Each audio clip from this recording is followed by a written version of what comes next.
Читает Фадеева Анна, детская школа искусств №1, город Якутск. Евгений Евтушенко. Людей неинтересных в мире нет.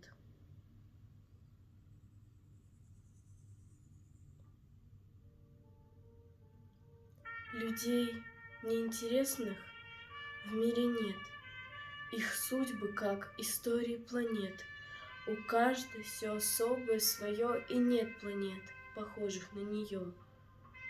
А если кто-то незаметно жил, и с этой незаметностью дружил, он интересен был среди людей, самой неинтересностью своей.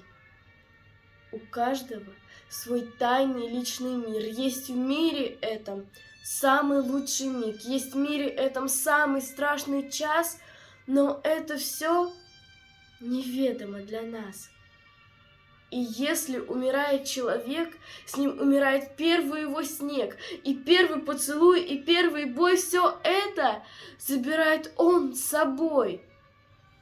Да, остаются книги и мосты, машины и художников холсты, да, многому остаться суждено, но что-то ведь уходит все равно. Таков закон безжалостной игры. Не люди умирают, а миры. Людей мы помним грешных и земных, а что мы знаем в сущности о них? Что знаем мы про братьев, про друзей?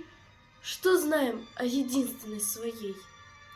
И про отца родного своего мы, зная все, не знаем ничего.